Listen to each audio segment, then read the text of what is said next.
이제는 그리스도 안에서 하나님 아버지의 자녀가 되어 하나님의 뜻을 행하고자 이 자리에 나오신 성도 여러분, 우리는 지난 주일에 셋째 강구의 뜻을 하이델베르크 요리문답의 고백을 따라 생각해 보았습니다. 셋째 강구의 의미는 무엇보다 먼저 우리 자신의 뜻을 버리고 유일하게 선하신 하나님의 뜻에 순종하게 해주시기를 구하는 것이었습니다. 우리가 하나님의 모든 자비하심으로 이제는 성신 하나님 안에서 하나님의 자녀가 되었다고 하더라도 우리의 생각은 이 강력한 세상의 틀 안에 찍혀 있습니다. 그렇기에 우리는 하나님께서 우리에게 원하시는, 하나님이 기뻐하시는 거룩한 산 제물로 드리는 우리의 예배는 생각하는 예배가 되어야 한다고 말씀드렸습니다. 그러나 이 일은 우리 스스로 할 수 있는 일은 아니었습니다. 구원의 은혜를 받고 하나님의 말씀의 아름다움과 그 고결함을 보더라도 우리는 스스로 주님의 뜻을 행할 수 있는 힘이 없습니다. 그렇기에 우리는 더욱 성신의 은혜를 구하면서 오직 성신께서 우리의 마음에 주님의 말씀에 순종할 수 있는 새로운 마음을 창조하여 주시기를 구하면서 오직 마음을 새롭게 함으로 변화를 받아서 이제는 하나님의 선하시고 기뻐하시고 온전하신 뜻이 무엇인지 분별하게 해주시기를 구했습니다. 동시에 이렇게 하나님의 뜻이 이루어지는 현장, 곧 우리가 하나님의 뜻에 따라 순종하기를 바라는 현장은 추상적인 공간이 아니라 바로 우리의 삶의 현장임을 또한 생각해 보았습니다. 그 삶의 현장은 바로 이 교회로부터 시작해서 가정, 그리고 우리의 일터, 그리고 우리의 학업, 그 이외의 모든 우리의 일상을 살아가는 그 삶의 현장이었습니다. 바로 그곳에서 여전히 하나님의 뜻에 반대하는 세력이 훨씬 더 많은 그러한 세상 속에서 우리는 하늘의 천사들 같이 주님의 뜻을 즐거이 그리고 신속하게 행할 때 바로 그곳에서 우리는 하늘을 맛보게 되는 것이라 배웠습니다. 오늘은 넷째 강구로 넘어가기 전에 시편 143편을 함께 읽고자 합니다. 이 하나님의 말씀에서 우리가 듣고자 하는 것은 셋째 간구를 드리는 우리의 삶의 현장입니다. 이 시편 말씀을 함께 들음으로써 우리가 더욱더 간절하고 그리고 더욱더 확신 있게 셋째 간구를 드리는 대로 자리로 나아갔으면 좋겠습니다. 그러면 오늘 강설의 첫 번째 부분으로 넘어가겠습니다. 오늘 강설은 두 부분으로 이루어져 있습니다. 첫째 부분의 제목은 이렇습니다. 이 땅에 드리워진 죽음의 그림자입니다. 오늘 강설 제목의 반을 자르시면 되겠습니다. 이 땅에 드리워진 죽음의 그림자입니다. 시편 143편 1절로 6절을 근거로 말씀드리겠습니다. 1절입니다. 여호와여, 내 기도를 들으시며 내 간구의 귀를 기울이시고 주의 진실과 의로 내게 응답하소서. 지금 시인은 굉장히 절박하게 두 번씩이나 말을 바꿔가면서 제 기도를 들어주십시오, 하나님께 간절히 기도하고 있습니다. 그런데 1절을 자세히 보시면 이렇게 하나님께 간절히 기도하는 그 시인의 근거는 하나님께 있습니다. 왜냐하면 1절의 후반부를 보시면 기도를 들으시고 간구의 귀를 들어주시는 그 근거가 나의 진실함과 나의 의가 아니라 하나님의 진실함, 여호와 하나님의 진실함과 여호와 하나님의 의이기 때문입니다. 그렇다면 우리는 질문하게 됩니다. 시인은 도대체 어떤 사람이길래 하나님께서 나의 기도를 들어주시는 게 하나님께서 진실된 의를 행하시는 겁니다 라고 이야기하는 걸까요? 2절로 넘어가겠습니다. 주의 종에게 심판을 행하지 마소서. 주의 눈 앞에는 의로운 인생이 하나도 없나이다. 이 기도를 드리는 시인은 자신을 여호와의 종이다, 제가 당신의 종입니다 하고 이야기합니다. 종은 주인의 말을 듣는 사람입니다. 우리가 지난주에 배웠던 것처럼 이제 신약의 언어로 이야기하면 우리가 하나님의 자녀가 되어서 아버지의 뜻을 행하기를 바라는 바로 그 사람, 곧 우리와 같은 주의 종입니다. 이 주의 종이 제 기도를 들어주시는 게 하나님의 의를 행하시는 겁니다 라고 주님께 간구하고 있는 것입니다. 여기까지만 들으면 이 사람 참 교만하다 이런 생각이 들 수 있겠지만 시인은 그렇지 않습니다. 2절을 보시면 주의 종에게 심판을 행하지 마옵소서. 주의 눈앞에는 의로운 인생이 하나도 없나이다. 여기서 우리는 역설적인 상황에 마주하게 됩니다. 나는 하나님 앞에서 불의합니다. 그런데 하나님은 의로우시기 때문에 내 기도를 들어주셔야 됩니다. 이게 말이 될까요? 바울 사도는 이 시편 143편의 2절을 인용하면서 이렇게 이야기하였습니다. 그러므로 율법의 행위로 그 하나님 앞에 의롭다 하심을 얻을 육체가 없다. 그렇다면 우린 계속해서 질문하게 됩니다. 우리는 불의한데 불의한 우리의 기도를 들어주시는 게 왜 하나님의 의가 되는 것인가? 바울 사도는 이어서 전했습니다. 우리가 불의하기 때문에 또 다른 의가 필요하다. 그것이 곧 하나님의 의입니다. 이 하나님의 의는 결코 죄를 간과하지 않으시는 데서도 나타나지만 그렇게 죄를 간과하지 않으심으로써 동시에 그 자비를 나타내 보인 의입니다. 곧 하나님의 의는 우리를 위하여 예수님을 화목제물로 주시는 데서 나타난 의입니다. 의로우신 하나님이시기 때문에 죄에 대한 모든 형벌은 다 내리셔야 됩니다. 그렇게 하셨습니다.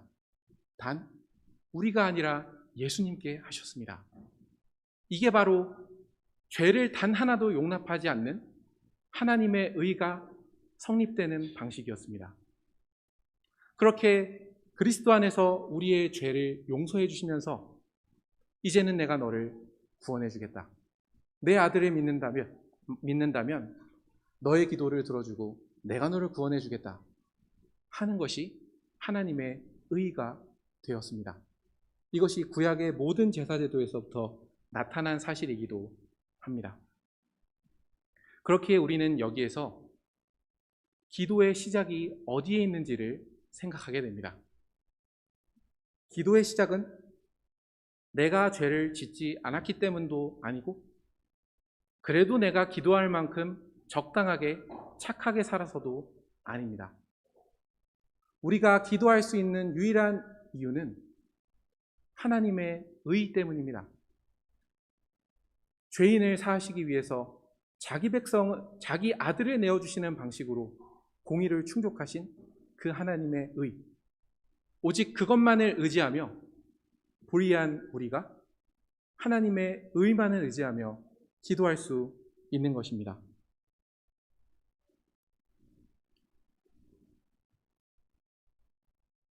그러면 우리는 이제 질문하게 됩니다.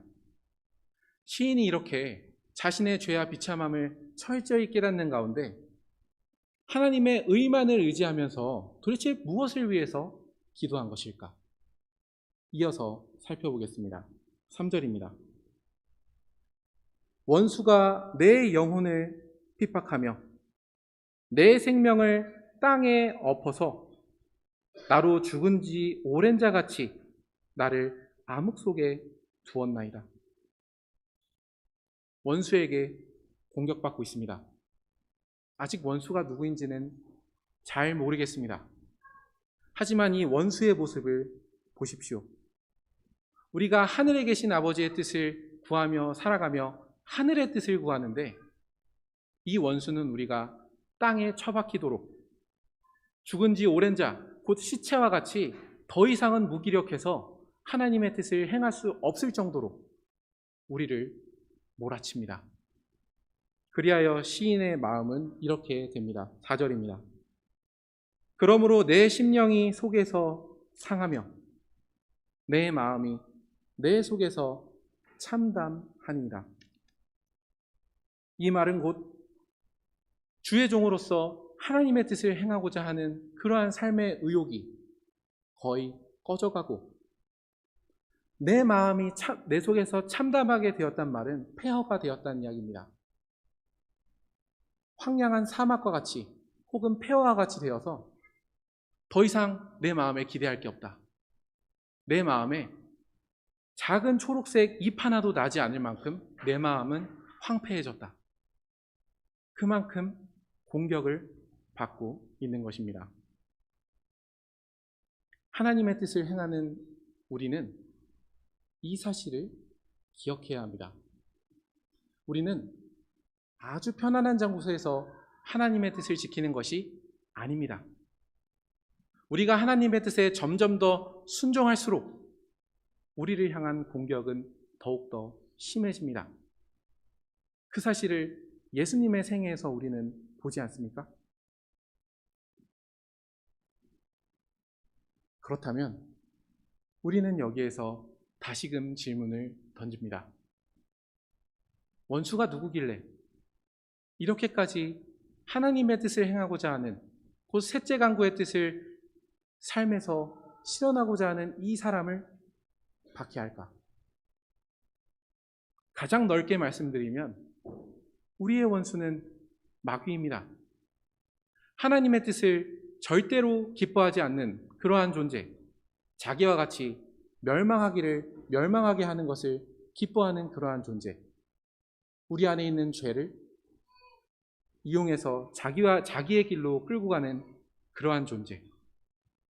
그런데 하늘에 계신 하나님의 뜻이 우리 사람을 통해서 실현되는 것과 같이 마귀 역시 사람을 통해서 나타납니다. 이 근본적인 원수는 반드시 사람을 통해서 나타납니다. 그러면 어떤 사람이겠습니까?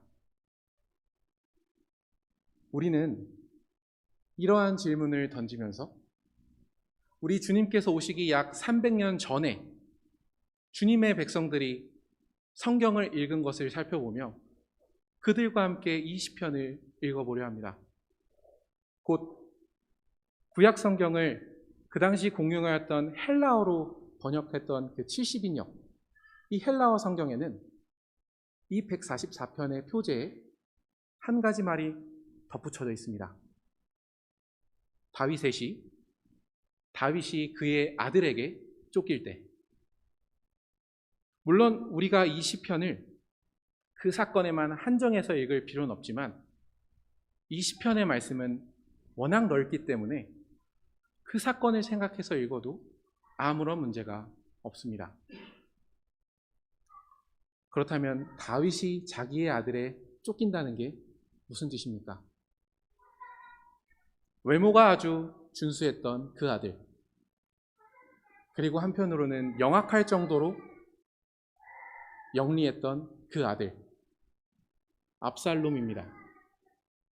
압살롬은 다윗에게 반하여 반역을 일으켰습니다.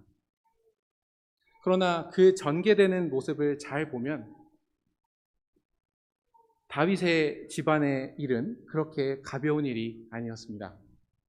이 압살롬이라는 아들은 반역을 일으키기 전에 자신의 누이가 이복 형제 암논에게 욕을 당하는, 강간을 당하는 그런 가슴 아픈 일을 당했습니다. 그리고 이 압살롬은 그 원수를 갚기 위해서 암논을 죽입니다. 그렇게 다윗의 눈밖에 났지만 이 영악했던 압살롬은 온 이스라엘의 세력을 점차로 자신의 편으로 만들어서 다윗에 반하여 반역을 일으켰습니다. 구약교회인 이스라엘 안에서 자신의 사랑하는 자식이 부모인 다윗을 향하여 큰 반역을 일으킨 것입니다.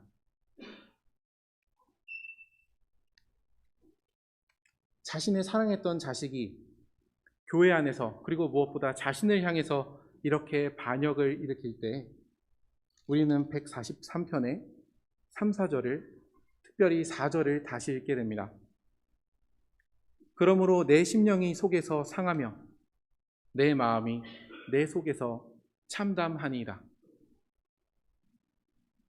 믿음으로 함께 교회를 이뤄야 될 자식이 이제는 자신을 반역하고 교회를 해치는 사람이 되었습니다.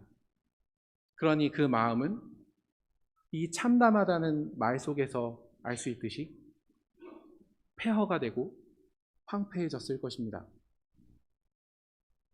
그런데 여기 이 143편의 3절에서 나를 죽은 지 오랜 자 같이 곧 시체같이 암흑 속에 두었나이다 라고 이야기할 때 다윗이 처하게 된 이 암흑, 이 칠흑 같은 어둠은 그리 간단한 문제가 아니었습니다. 자식은 분명히 탈선을 해서 나아가고 있지만 그렇게 된 데에는 부모인 다윗의 죄도 있었기 때문입니다. 다윗이 밧세바와 간음하였을 때 주님께서는 그를 물론 복권시켜 주셨지만 징계도 함께 내리셨습니다. 내 집에 칼이 끊이지 않을 것이다. 그렇기에 탈선한 자식을 바라보는 이 다윗, 그 어둠 속에 있는 다윗은 스스로 헤어나올 길이 없었습니다. 자식도 문제이지만 자식이 그렇게 된 데에는 자신의 잘못도 있기 때문입니다. 그렇다면 자기 스스로는 도무지 답을 찾을 수 없는 이 깊은 어둠 속에서 이 다윗은 무엇을 해나갔을까요? 이러한 질문을 던지면서 5절과 6절로 나아가겠습니다. 먼저 5절입니다. 내가 옛날을 기억하고 주의 모든 행하신 것을 읊조리며 주의 손이 행하는 일을 생각하고, 자기 자신 안에서는 도저히 답을 찾을 수 없는 이 착잡한 상황 속에서 다윗은 과거의 시간으로 돌아갑니다. 그러나 이 시간은 개인의 과거가 아니라 주님의 교회를 사랑하시는 그 교회의 역사입니다.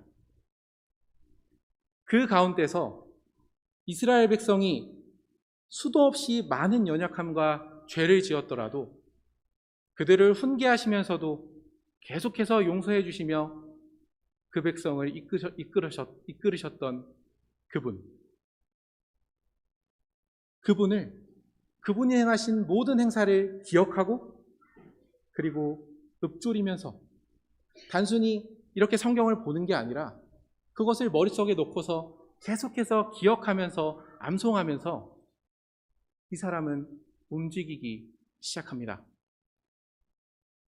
주의 손이 행하신 그 일, 이스라엘이 이집트에서 구원을 받았을 때에도 이 주님의 강한 손이 여전히 함께 했습니다. 그러나 광야 생활은 여러분도 잘 아실 것입니다. 강한 손으로 구원을 받은 그 이스라엘 백성은 주님 앞에 언제나 합당한 자들이 아니었습니다. 불의한 자들이었습니다. 그러나 의로우신 하나님께서 그 백성의 부족을 감당하시면서 그 주의 손으로 그 백성을 인도하셨습니다. 이렇게 과거에 주님께서 행하신 일에서 특별히 그 주님의 강한 손으로 이끄셨던 그 구원의 역사를 바라보면서 이제 다윗은 그 강한 주님의 손을 맞잡고자 자신의 손을 펴니다. 6절입니다. 주를 향하여 손을 펴고 내 영혼이 마른 땅같이 주를 사모하나이다. 도저히 그 칠흑 같은 어둠, 사랑하는 자식의 탈선을 보고서도 거기에 자기의 책임이 있다는 것을 알기에 도무지 이것을 어디서부터 해결할지 모르는 그 칠흑 같은 어둠 속에서도 다윗은 주님께서 하신 일을 생각하면서 그 전능하신 손으로 나를 다시 붙잡아 주시기를 하며 손을 올리며 기도한 것입니다. 여전히 시인의 마음은 황폐합니다. 시인의 마음은 사막과 같습니다. 그렇게 내 영혼이 마른 땅같이 주를 사모하나이다. 좀 더 직역하면 내 영혼이 마른 땅같이 주를 향하나이다. 자기 스스로는 어떠한 비도 어떠한 생명의 조짐도 기대할 수 없지만 하늘에서 마른 땅에 비가 내리면 그 땅의 생명이 움트듯이 그렇게 주님께서 마른 자신에게 은혜를 베풀어 주시기를 구합니다. 우리는 여기에서 잠시 멈춰섭니다. 도저히 스스로 헤어날 수 없는 그 어둠 속에서 다윗이 움직이기 시작한 계기는 주님께서 그 교회를 위해서 행하신 구원의 일을 생각할 때였습니다. 그렇다면 우리는 어떠한 과거를 생각해야 하는 것입니까? 여전히 이렇게 주님의 뜻을 행하는 사람들도 자신의 잘못 때문이나 혹은 사랑하는 사람의 탈선 때문이나 어둠 속에 들어가는 것은 마찬가지입니다. 그렇다면 우리는 무엇을 기억해야 하는 것입니까? 우리는 이러한 질문을 던지면서 4절의 말씀, 그러므로 내 심령이 속에서 상하며 내 마음이 내 속에서 참담하니이다 하는 이 말씀과 이 탄식과 아주 비슷한 탄식을 하신 분을 기억하게 됩니다. 내 마음이 매우 고민하여 죽게 되었으니, 이 말씀은 우리 주님께서 이제는 십자가를 앞에 두시고 기도를 하실 때에 드리셨던 기도입니다. 물론 주님께서는 자신의 죄 때문에 이러한 상황에 처한 것은 아니지만 주님께서 이 공생애를 사실 때 매일 마주했던 그 어두움은 그 누구도 감당할 수 없는 가장 강력한 어두움이었습니다. 그 속에서 무엇보다 아버지와 떨어지는 그 슬픔, 그 비극을 겪기 싫어하신 것도 주님께서 분명히 원하셨던 일입니다. 그러나 우리는 바로 내 마음이 고민하여 죽게 되었으니 하시면서 여전히 아버지의 뜻을 행하기 위해 나아가신 주님을 바라봅니다. 그렇게 3번씩이나 기도하시면서 자신의 뜻을 아버지의 뜻에 맡기신 그 예수님, 그러한 예수님을 우리의 아버지께서는 성신 하나님으로 부활시키셨습니다. 칠흑 같은 어둠 속에서도 계속해서 아버지의 뜻을 행하신 그 주님, 그 주님의 결말은 다시금 새 생명을 얻어서 아무런 거리낌 없이 하나님 아버지와 함께 있을 수 있는 상태였습니다. 그렇기에 우리도 아무리 칠흑 같은 어둠 속에서도 도무지 누구 탓인지 알 수도 없는 그러한 어려움 속에서도 이러한 주님을 바라보며 움직이기 시작합니다. 주님의 종으로서, 하나님의 자녀로서 도저히 하나님의 뜻을 더 이상 행할 수 있는 기력과 여력이 없더라도 주님을 그렇게 부활시키신 하늘의 아버지를 보면서 우리도 똑같은 마음자리로 나아가게 되는 것입니다. 이제 오늘 강설의 두 번째 부분으로 넘어가겠습니다. 두 번째 부분의 제목은 이렇습니다. 이 땅에 드리워진 죽음의 그림자 속에서 드리는 셋째 간구. 이 땅에 드리워진 죽음의 그림자 속에서 드리는 셋째 간구입니다. 이제부터 시인은 기도를 시작합니다. 죽은 사람과 같이 암흑 속에서 도무지 움직일 수 없었지만 주님께서 행하신 일을 기억하며 주님의 강한 손을 붙잡고자 자신의 손을 펴니다. 이제 7절과 10절에서 이 시인이 무엇을 원하는지를 우리는 보게 될 것입니다. 이 7절과 10절을 읽으실 때는 리듬이 중요합니다. 7절과 8절을 읽으실 때도, 그리고 9절과 10절을 읽으실 때도 자신을 구원해 주시라고 먼저 고백한 다음에 왜 구원을 해 주시기를 원하는지를 그 다음에 이야기합니다. 구원을 바라는 기도와 그 구원의 목적을 차근차근 설명하는 것입니다. 이 리듬을 잘 기억하시기 바랍니다. 먼저 7절입니다. 여호와여, 속히 내게 응답하소서. 내 영이 피곤하니이다. 주의 얼굴을 내게서 숨기지 마소서. 내가 무덤에 내려가는 자 같을까 두려워하나이다. 시인은 계속해서 이 어둠 속에서 자신이 더 이상 하늘의 하나님을 바라보지 못하고 땅에 처박혀서 무덤으로 내려가는 자와 같은 그러한 상태에 있더라도 이 속에서 유일한 희망은 주님께서 내게 얼굴을 비추어 주시는 것이다 라고 고백합니다.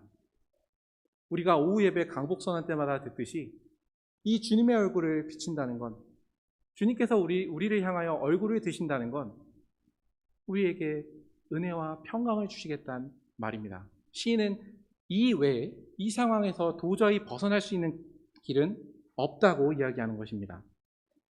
이렇게 구원을 해달라고 구원을 구하는 기도를 한 다음 이제 그 목적과 혹은 이유를 이야기합니다.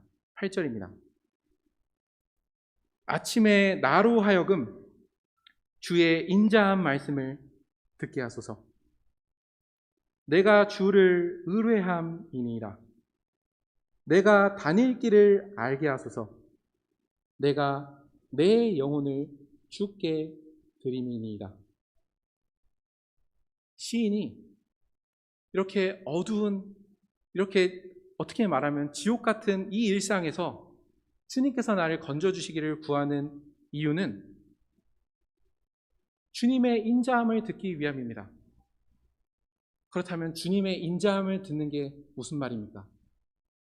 내가 갈 길을 알려주시는 것이 주님의 신실한 사랑을 보여주시는 것입니다. 시인의 입장에선 이 문제를 어디서부터 풀어가야 되는지 잘 모르겠습니다.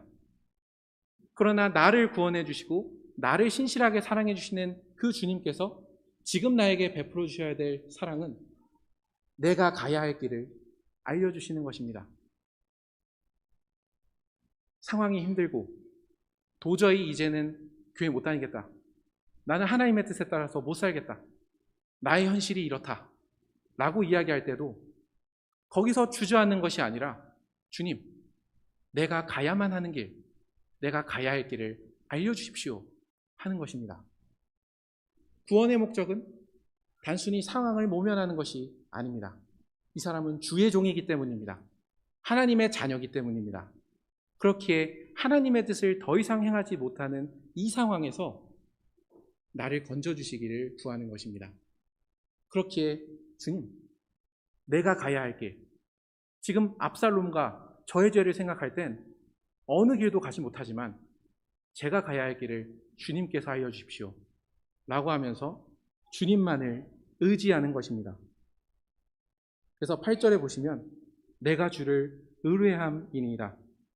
내가 내 영혼을 주께 드림이니이다 하면서 자기 자신을 전부 주님께 드립니다. 우리가 주님을 의지하는 이유는 하나님의 뜻을 행하기 위함입니다. 이제 시인은 같은 음색의 회개를 조금 다르게 다시금 반복합니다. 9절입니다. 여호와여, 나를 내 원수들에게서 건지소서. 내가 주께 피하여 숨었나이다.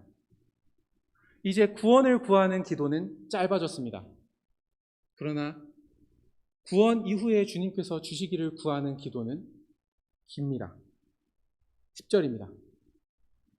주는 나의 하나님이시니 나를 가르쳐 주의 뜻을 행하게 하옵소서. 주의 영은 선하시니 나를 공평한 땅에 인도하소서.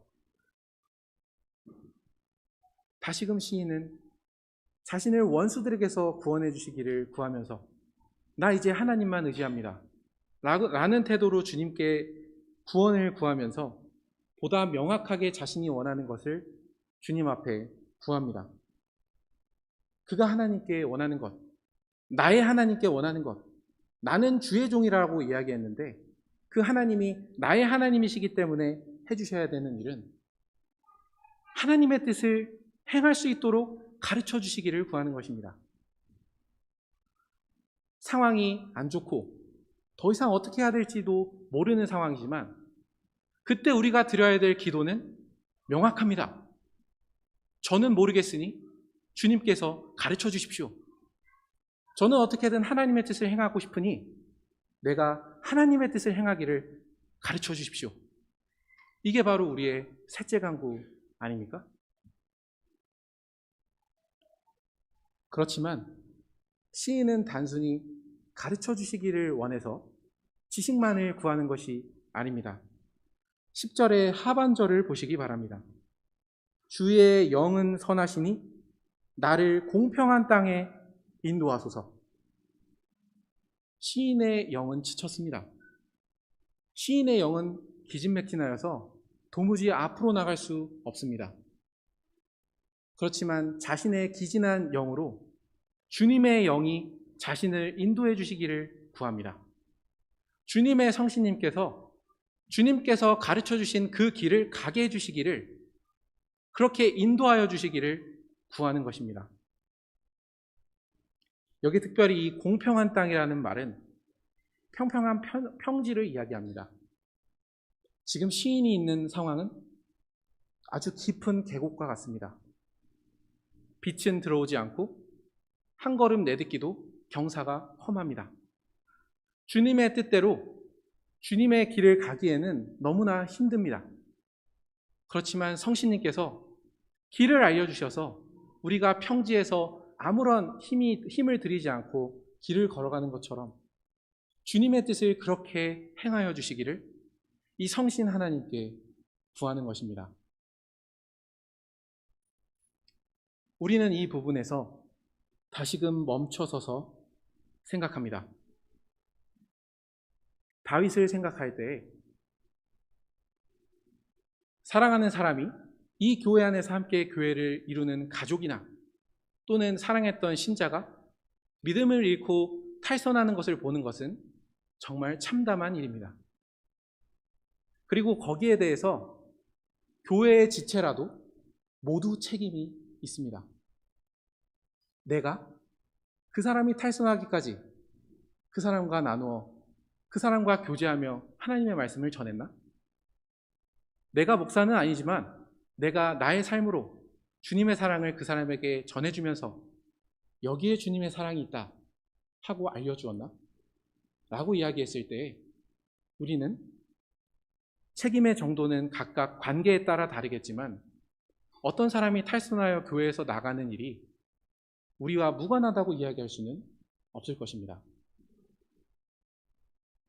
그러나 이제는 마음을 저버려서 도무지 하나님의 말씀을 이야기해도 알아듣지 못하는 그러한 상황, 죽음과도 같고 더 이상 가망이 없는 그러한 상황 속에서도 우리는 이 시편의 말씀을 읽으며 주님께 구합니다. 주는 나의 하나님이시니 나를 가르쳐 주의 뜻을 행하게 하소서. 주의 영은 선하시니 나를 공평한 땅으로 인도하옵소서. 우리 안에 계신 성신님께서 어떤 분이십니까? 이 교회에 선물로 오신 성신 하나님께서는 정말 죽으신 그리스도를 살리신 생명의 신이십니다. 그분이 우리 안에 계십니다. 이러한 하나님께서 말씀으로 죽어있는 사람을 살리십니다. 가망이 없어 보여도 성신 하나님께서 행하신다면 그 일은 가능한 일입니다. 그렇기에 우리는 시편 143편의 10절 말씀을 따라 우리도 성신 하나님께 구합니다. 이제는 고목과도 같이 하나님의 말씀을 전혀 듣지 않는 사랑하는 사람이라도 주님의 성신님을 의지하면서 주님께서 구체적인 지혜를 알려주시기를 구하면서 제가 그 길을 가게 해주십시오 하며 어둠 속에서 일어날 수 있는 것입니다. 더욱이 하나님의 뜻을 행하는 우리의 이 기도는 첫째 강구와 둘째 강구와 함께 더욱더 강한 확신으로 나아갑니다. 10절입니다. 11절입니다. 여호와여, 주의 이름을 위하여 나를 살리시고 주의 의로 내 영혼을 환난에서 끌어내소서. 이러한 상황에 있는 우리가 구원을 받는 것은 나의 일이 아닙니다. 우리에게 이름을 두신 주님의 이름이 걸린 문제입니다. 그렇기에 우리의 기도는 첫째 강구를 드리면서 더욱더 확신 있게 나아갑니다. 나를 구원하시는 일은 불의한 나에게 어떠한 자격이 있어서가 아니라 나를 사랑하셔서 그 이름을 주신 하나님께서 자신의 이름을 거룩하게 하시는 일이기 때문입니다. 더 나아가 우리는 둘째 간구를 드리며 더욱더 주님의 뜻을 우리가 행하게 해주시기를, 아무리 어두운 상황에서도 주님의 뜻을 행하게 해주시기를 더욱 확신 있게 구하게 됩니다. 12절입니다. 주의 인자하심으로 나의 원수들을 끊으시고 내 영혼을 괴롭게 하는 자를 다 멸하소서. 나는 주의 종이니이다. 앞서서 시인은 주의 인자하심은 나를 가르쳐 주시는 거다. 나를 포기하지 않고 사랑해 주신다면 내가 갈 길을 알려주시는 거다라고 이야기했는데 12절에서 그 사랑의 의미가 더 풍성해집니다. 주님께서 나를 포기하지 않고 사랑해 주시는 증거는 원수들을 내 앞에서 끊어주시는 것입니다. 내 영혼을 괴롭게 하는 자들을 다 멸하여 주시는 것입니다. 하지만 우리가 둘째 간구를 드리면서 나라의 임하시 오며 라는 그 기도를 드릴 때 주님의 교회 안에서 통치를 받고 보존을 받는 동시에 주님께서 이 교회를 원수들로부터 보호해 주시기를 함께 구한다는 것을 우리는 생각하였습니다. 바로 12절에서 주의 종, 지금 이 사람은 자신의 개인적인 원한을 갚아달라고 하는 것이 아닙니다. 이 사람은 여호와의 종입니다. 여호와의 뜻을 행하기 위해서 자신을 구원해달라고 기도하고 있는 사람입니다. 이 사람을 대적하는 사람은 누구의 원수이겠습니까? 하나님의 원수인 것입니다. 주님께서 이 땅에 주님의 나라가 임하게 하실 때 이렇게 교회 안에서 주님의 뜻을 행하며 순종하는 사람들을 위하여 자신의 원수를 멸하여 주시는 것은 우리 주님께서 가르쳐 주신 기도에 잘 나와 있는 기도입니다. 그러나 우리는 여기서 한 번 더 생각합니다. 그렇다면 압살롬을 대입해서 읽으면 원수는 내 자식이 되는 건데 내 자식이 멸하여지기를 바라야 하는 것인가? 그렇지 않습니다. 궁극적으로 주님께서 교회를 위해서 멸하셔야 되는 가장 본질적인 존재는 주님의 교회를 대적하는 마귀와 우리 속 안에 있는 죄입니다. 물론 이 속에서 회개하지 않고 계속해서 주님께 반역한다면 이 근본적인 원수들과 같은 운명을 맞이하겠지만, 우리가 정말로 멸해 주시기를 구하는 원수는 우리가 사랑하는 지체들, 그 지체들의 믿음을 흔드는 이 세상의 권세를 받은 자와 그 안에 있는 죄입니다. 그러한 원수들을 제하여 주시기를 구하면서 계속해서 하나님의 뜻을 행하게 해주시기를, 내가 사랑하는 사람이 가정에서도 더 이상 하나님의 말씀을 잘 듣지 않는 것 같아도 주님의 성신님을 의지하면서 지금 내가 하나님의 종으로서 해야 하는 일, 그 하나님의 뜻, 곧 자녀를 계속해서 사랑으로 대하며 말씀을 전하는 일, 배우자가 믿음이 약해져서 계속해서 나에게 어려움을 준다면 그 속에서 내가 하나님을 사랑하며 그 사람을 계속해서 사랑으로 대하는 일, 그 일을 행하게 해주시기를 우리는 구해야 하는 것입니다. 이러한 우리에게 바울 사도는 바로 이렇게 우리가 처한 상황에서, 암담한 상황 속에서도 계속해서 참고 선을 행하는 것이 성신 하나님을 위하여 씨를 뿌리는 일이라 이야기하였습니다. 그렇게 계속해서 우리의 삶과 말로 주님의 말씀을 전한다면 주님께서 그 씨를 써주실 것이고 주님께서 거두실 것이기 때문입니다. 그렇게 참고 계속하여 성신 하나님을 위하여 씨를 뿌리는 우리에게 사도는 이렇게 전하였습니다. 우리가 선을 행하되 낙심하지 말지니 지치지 아니하면 때가 이름에 거두리라. 그러므로 우리는 기회 있는 대로 모든 이에게 착한 일을 하되 더욱 믿음의 가정들에게 할지니라. 성신 하나님과 함께 우리에게 이러한 약속을 주셨습니다. 우리가 처한 상황이 어디든 우리와 함께 불러주신 그 이웃은 옆에 있는 사람이죠. 대부분 가족입니다. 그 가족에게 계속해서 참고 선을 행한다면 성신 하나님께서 우리를 통해서 의도하신 열매를 거두게 될 것입니다. 그렇기 때문에 이 세상에서 하나님의 뜻을 행하고자 신자로 살아가다가 진퇴양난과 같은 엄청난 어려움에 처하신다 하더라도, 도무지 앞이 보이지 않는 칠흑 같은 어둠 속에 갇히신다 하더라도 지치지 마시고 계속하여 선을 행하시기 바랍니다. 때가 이름에 거둘 것입니다. 함께 기도하겠습니다.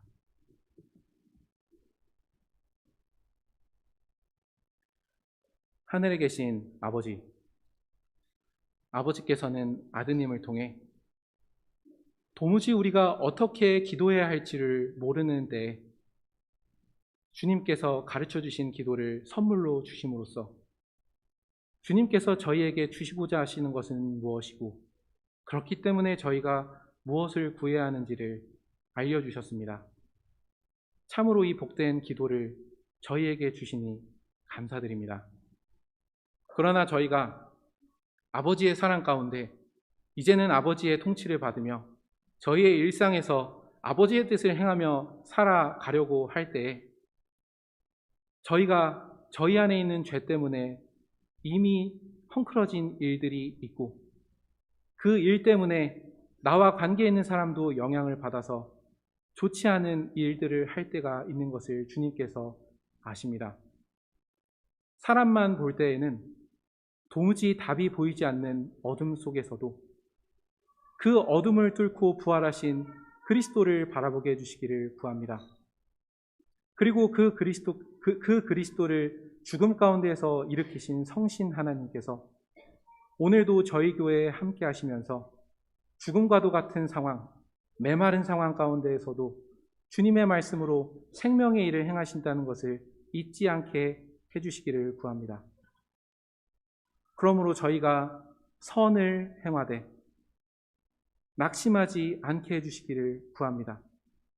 저희가 지치지 않고 계속하여 주님의 뜻을 행하며 살아갈 때 계속하여 주님께 저희가 가야 할 길을 간구하면서 나아갈 때, 때가 이르면 주님께서 저희를 통해 거두시고자 하는 열매를 거두게 해주신다는 사실을 잊지 않고서, 설령 그 열매가 저희가 기대한 것이 아니더라도 하나님과 저희의 관계 안에서는 주님께서 거두실 만한 열매를 거두신다는 것을 늘 기억하면서 저희가 계속 아버지의 뜻을 구하게 해주시기를 구합니다. 그렇기에 어떠한 상황 속에서도 하늘의 천사들이 주님의 뜻에 순종하듯이 즐거이 그리고 신속히 아버지의 뜻을 행하는 자리로 나아가게 해주시기를 구합니다. 우리 주 예수 그리스도의 이름으로 기도드렸습니다. 아멘.